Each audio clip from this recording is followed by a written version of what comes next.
Ele percebeu os risos, antes mesmo de ouvir qualquer palavra. Não foi gargalhada, não foi alto, mas foi aquele riso contido que carrega desprezo. Quem já passou por isso, sabe exatamente como é.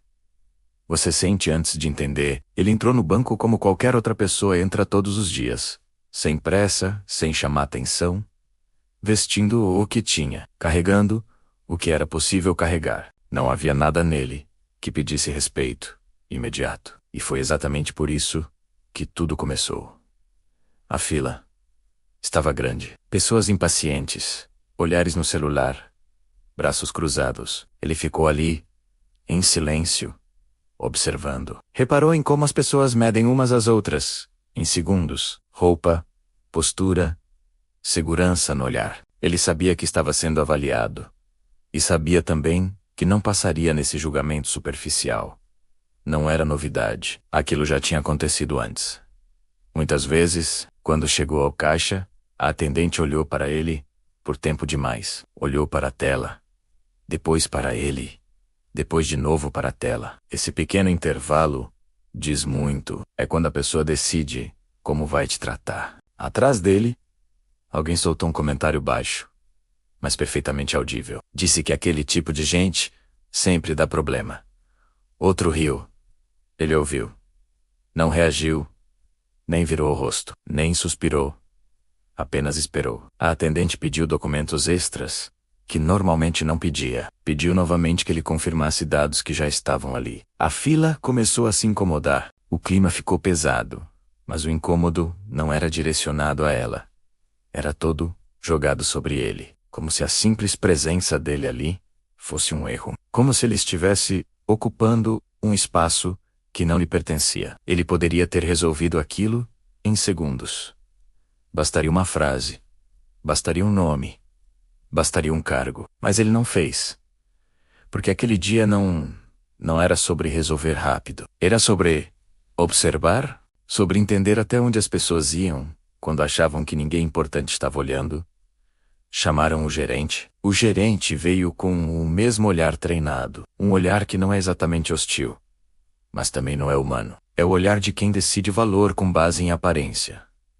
Ele fez perguntas desnecessárias. Usou um tom educado demais para ser genuíno. E, enquanto falava, alguém na fila perdeu a paciência e disse que aquilo era um absurdo.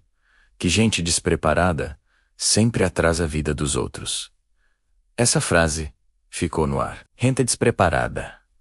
Ele pensou em quantas vezes já tinha ouvido algo parecido. Em quantas portas se fecharam antes mesmo de ele abrir a boca. Em quantas oportunidades foram negadas, não por falta de capacidade, mas por falta de aparência adequada. O gerente saiu para verificar. O tempo passou. Os olhares ficaram mais duros. Algumas pessoas começaram a mudar de fila.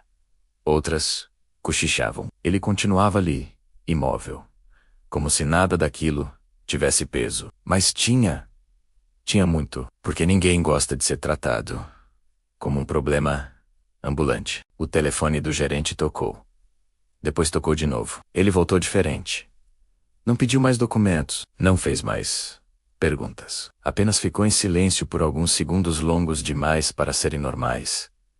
O ambiente mudou. Aquela segurança toda desapareceu. Ele pediu desculpas. Pediu que aguardassem um momento. Pediu que fechassem o caixa. As pessoas não entenderam.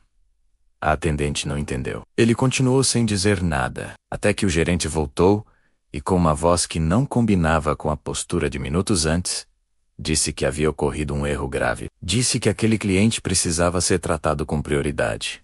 Disse isso olhando para baixo. O silêncio que se formou foi pesado, porque naquele instante todos perceberam que tinham errado. Não sabiam exatamente como, nem porquê, mas sabiam. Ele finalmente falou.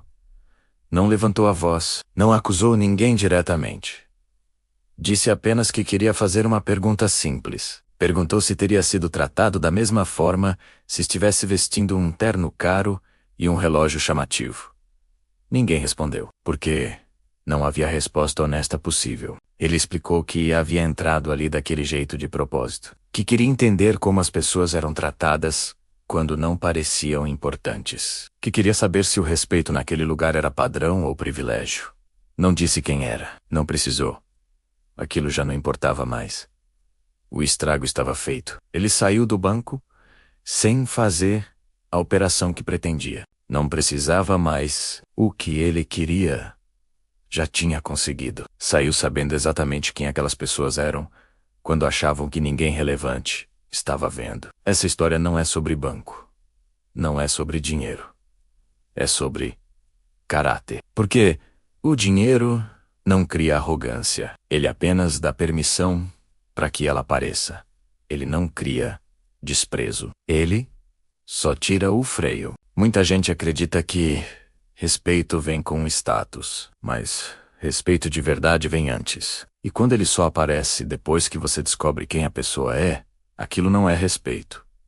É interesse. Se você já foi subestimado, ignorado ou tratado como invisível, entenda uma coisa importante. O problema nunca foi você. O problema é o quanto as pessoas revelam de si mesmas quando acham que você não vale nada. Isso diz tudo sobre elas. Mas existe um outro lado dessa história que quase ninguém fala. Quando você conquista poder, dinheiro ou posição, a tentação de repetir o mesmo comportamento é enorme. A tentação de tratar os outros como você foi tratado. É aí que o ciclo se perpetua. É aí que você se torna exatamente aquilo que te feriu. A verdadeira vitória não é provar que você é melhor. É não se tornar igual. É lembrar de cada riso contido, cada olhar torto, cada comentário atravessado.